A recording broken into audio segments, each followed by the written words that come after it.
안녕하세요, 여러분. 네, 잘 지내셨나요? 지난번에 이어서 말라기 2장 이어서 보도록 하겠습니다.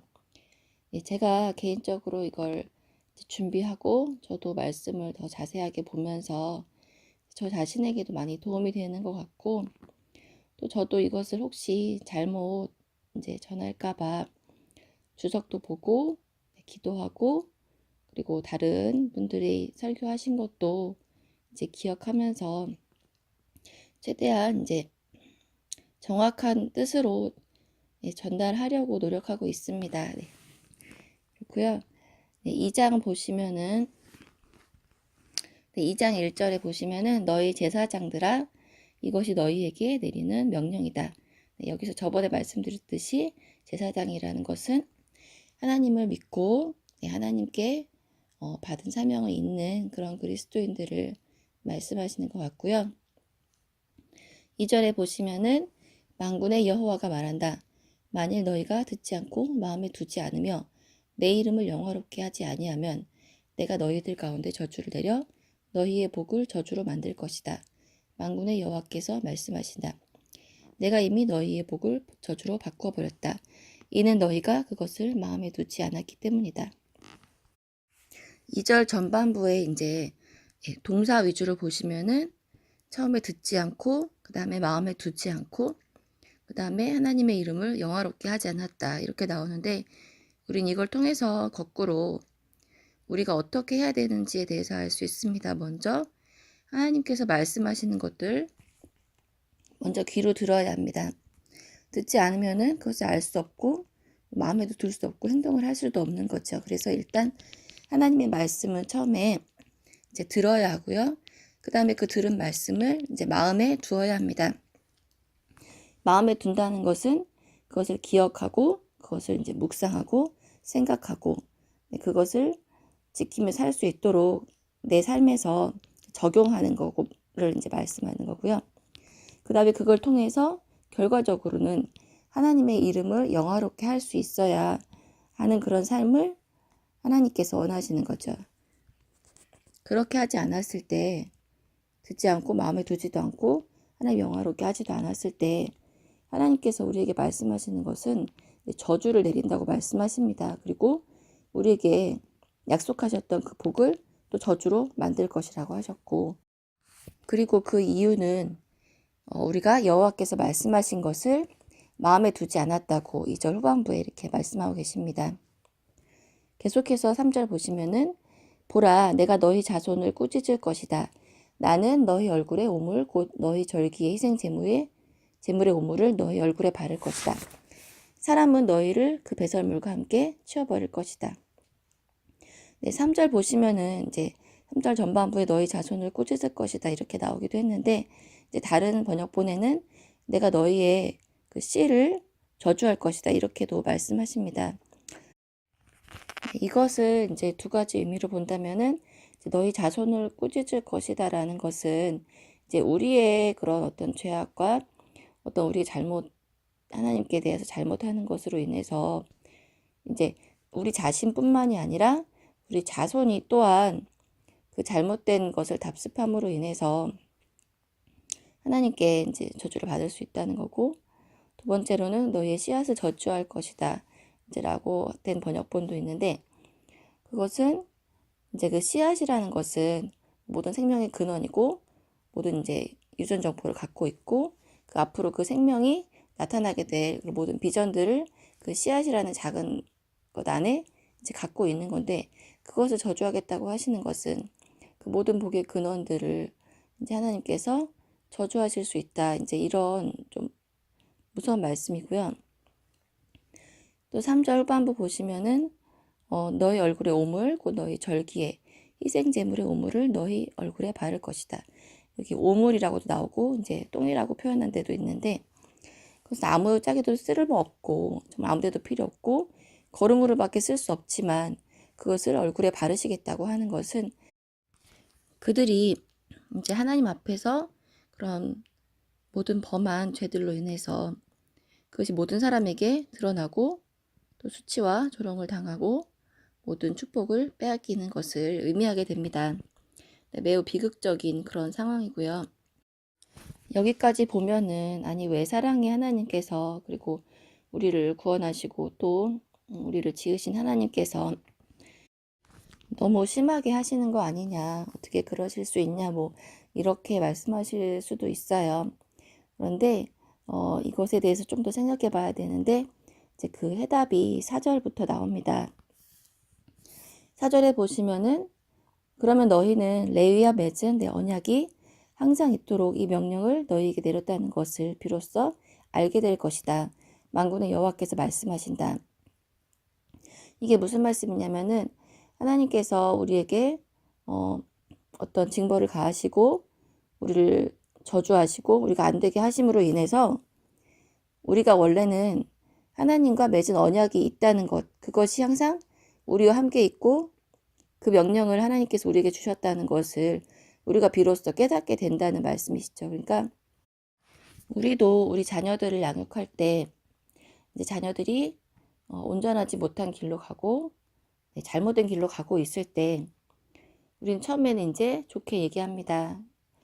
네가 이러지 않았으면 좋겠다. 이것은 옳은 길이 아니다. 네가 내 말을 듣고 바른 길로 돌아왔으면 좋겠다.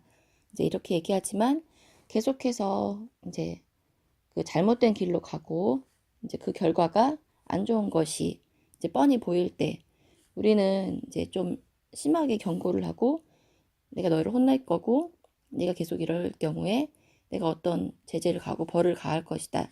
이렇게 얘기하게 됩니다. 여기서 생각해야 될 게 자녀 입장에서 볼 때 내 부모님께서 나를 혼내고 싶어서 이러신다. 이렇게 받아들이면 안 되겠죠. 마찬가지로 하나님께서 이렇게 말씀하시는 것은 우리가 돌이키고 바른 길로 가게 하기 위함이지 그 벌을 내리고 싶어서 이렇게 말씀하시는 게 아니라는 거죠. 다시 말하면은 이렇게 말씀으로 하심으로 인해서 하나님께서 여전히 우리를 포기하지 않으시고 우리를 돌아오게 하실 거고 우리를 끝까지 사랑하고 계시다는 것을 나타내 보여주고 계신 것입니다. 4절 계속해서 보시면은 하나님께서 우리에게 이제 저주를 내리시고 또 우리에게 얼굴에 오물을 바르시면서까지 이제 하나님께서 하시고자 하는 것, 하나님께서 나타내 보이고자 하시는 것이 무엇인지 나오는데요. 그것은 우리와 레위와 맺은 언약이 항상 있도록 그리고 그것을 우리가 알게 되도록 하나님께서 깨닫게 하시겠다는 말씀입니다. 보시면은 너희는 레위와 맺은 내 언약이 항상 있도록 이 명령을 너희에게 내렸다는 것을 비로소 알게 될 것이다. 만군의 여호와께서 말씀하신다. 그러니까 우리가 그냥 하나님께서 이렇게 내버려 두거나 하나님께서 그냥 방치해 두신 그런 사람이 아니라 언약을 맺은 그런 하나님의 백성이라는 것을 우리가 그런 하나님의 어떤 징계를 받음으로써 깨닫게 되고 알게 된다는 거죠. 그래서 그것을 기억해야 된다는 것을 하나님께서 말씀하고 계신 것입니다. 네, 5절 보시면 레위와 맺은 내 언약은 생명과 평화의 언약으로서 내가 그와 이 언약을 맺은 것은 그로 하여금 나를 경외하게 하려는 것이다. 그는 나를 경외하고 내 이름을 두려워하였다. 보시면은 이제 경외하고 두려워한다. 하나님을 이제 하나님으로서 여기고 하나님을 두려워한다. 이제 이런 말씀인데요. 그것을 통해서 우리는 생명과 평화의 언약을 이제 하나님과 맺을 수 있게 됩니다. 이것은 무슨 말씀이냐면은 우리 인간의 타락으로 인해서 하나님을 이제 떠나는 것이 타락인데 하나님을 떠나고 하나님을 이제 죄를 지어 타락함으로 인해서 우리는 생명을 사랑하지 못하고 평화를 누릴 수 없는 그런 사람이 되어버렸는데요. 이것은 인류 역사를 통해서도 또 우리 주변을 통해서도 수많은 이제 전쟁들과 그리고 이권 다툼 그리고 생명을 경시하는 모든 풍조를 통해서 우리는 어렵지 않게 확인할 수 있습니다. 결과적으로 하나님께서 우리와 이런 언약을 맺으셨다는 것은 우리가 생명을 사랑하고 서로 사랑하면서 살 수 있고 또 평화를 누리면서 살 수 있는 그런 사람이 그런 복을 주시겠다는 그런 말씀이신 거죠. 그리고 이런 것은 하나님을 경외하고 하나님을 두려워함으로 인해서 그리고 하나님의 그 사랑을 경험함으로 인해서 우리가 생명을 사랑할 수 없던 사람이 생명을 사랑하게 되고 평화를 누릴 수 없었던 사람이 평화를 누리게 되는 것입니다. 이것은 많은 하나님을 만나고 하나님과 교제하는 사람들이 겪을 수 있는 가장 큰 특권과 축복이라고 할 수 있는 거고요. 다시 말하면 생명과 평화의 언약이라는 것은 우리의 축복이기도 하지만 또 우리가 하나님과 맺은 언약으로서 이것을 지켜나가야 할 그런 의무가 있는 그런 하나님의 제사장들이라는 것입니다. 6절 계속해서 보시면은 그의 입에는 진리의 법이 있었고 그의 입술에는 불의가 없었다. 그는 나와 함께 평화롭고 올바르게 걸었고 많은 사람을 죄악에서 돌아오게 했다. 그래서 하나님께서 원하시는 그런 하나님과 언약을 맺은 사람이 어떠해야 되는지에 대해서 그 모범이 나와 있는 것 같은데요. 첫 번째로 그의 입에는 진리의 법이 있었고, 여기서 진리의 법이라는 것은 이제 하나님의 말씀을 말하는 거겠죠. 어떤 진실이나 거짓되지 않은 것, 이런 사랑의 말, 이런 걸 수도 있지만, 일단은 하나님의 말씀의 법이 그 사람의 입에 항상 있다는 것, 그것이 이제 하나님께서 원하시는 삶이 아닐까 하고요. 그리고 그의 입술에는 불의가 없었다. 입술에 불의가 없다는 것은 그 사람이 온전한 사람이라는 것을 뜻하는데 야고보서도 3장에서 보면은 자기의 혀를 제하고 자기의 말을 실수가 없는 사람은 온전한 사람이라고 이렇게 나와 있습니다.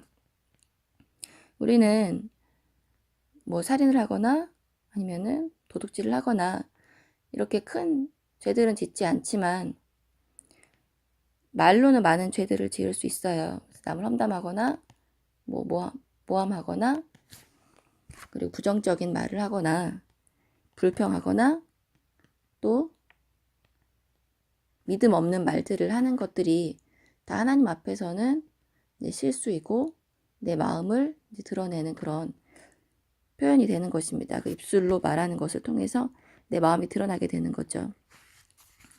그리고 세 번째로 그는 나와 함께 평화롭고 올바르게 걸었고 주님과 함께함으로 인해서 평화롭고 올바르게 행동하고 그런 삶을 말하는 거고요. 또 네 번째로 그걸 통해서 많은 사람을 죄악에서 돌아오게 했다. 우리 자신도 우리 한 사람 내 자신도 이렇게 죄악에서 돌이키기 힘든데 정말 많은 사람을 죄악에서 돌이키게 한다면은 하나님께서 가장 기뻐하시지 않으실까 그런 생각이 들고요. 그렇게 되기를 소망해 봅니다. 그리고 7절에 보시면은 제사장의 입술은 지식을 간직하고 사람들은 그의 입에서 율법을 찾을 수 있어야 한다. 이는 제사장이 만군의 여호와의 사자이기 때문이다. 그럼 하나님의 부름받은 사람들은 하나님의 지식, 하나님에 관한 것, 그리고 하나님의 말씀 이런 것들을 항상 간직하고 그 입에서 그것들이 나와야 한다는 거죠. 그리고 그 이유는 제사장이 만군의 여호와의 사자이기 때문이다.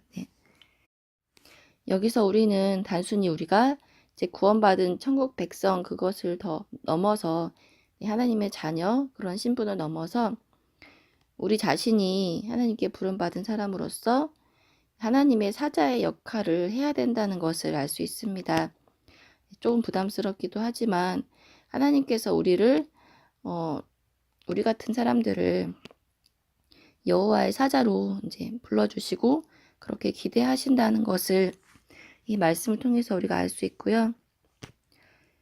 그렇지만 하나님께서 우리를 이렇게 불러주셨지만 8절부터 보시면은 여호와의 사자로 부름받은 그런 우리 제사장인 우리가 어떻게 살았는지가 나타나는데요.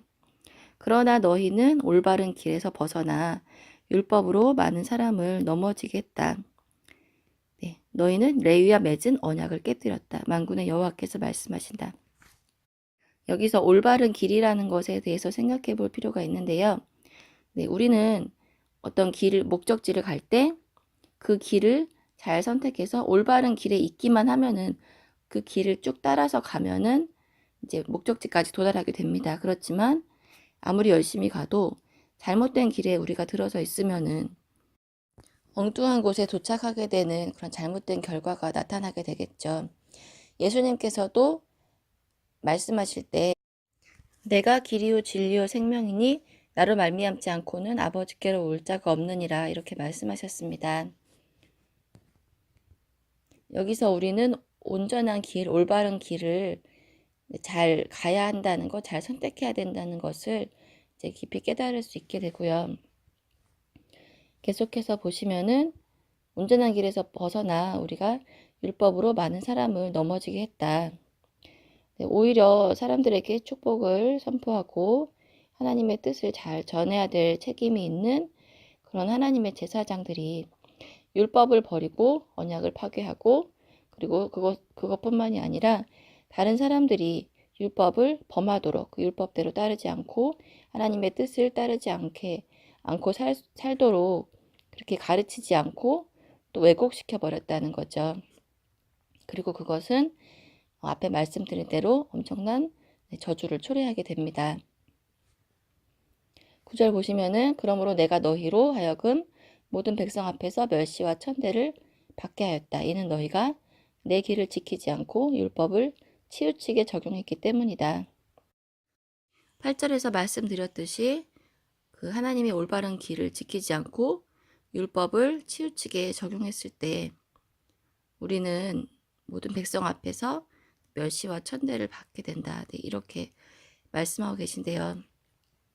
우리가 복음으로 인해서 그리고 하나님의 이름으로 인해서 멸시와 천대를 받는 것은 정말 영광스러운 일이지만 우리가 온전한 길을 가지 못하고 많은 사람들을 넘어지게 함으로써 멸시와 천대를 받는다면 정말 큰 비극일 것 같습니다. 네. 좀 부담도 되고 두려운 말씀이지만 우리가 이제 2장 통해서 그렇지 우리는 이렇게 했지만 하나님께서는 우리를 포기하지 않으시고 그 언약을 기억나게 하시고 네. 1장에서 말씀드렸듯이 우리가 불쌍히 여겨달라고 우리에게 은혜를 베풀어 달라고 할 때 예수님을 통해서 예수님의 십자가 죽으심과 부활을 통해서 우리에게 주신 성령님의 내주하심을 통해서 우리가 하나님의 온전한 길을 따라가게 하고 그리고 하나님께 영광 돌리게 할 수 있는 그런 사람이 되게 하실 것을 기억하고 믿음으로 바라야 할 것입니다. 네, 감사합니다.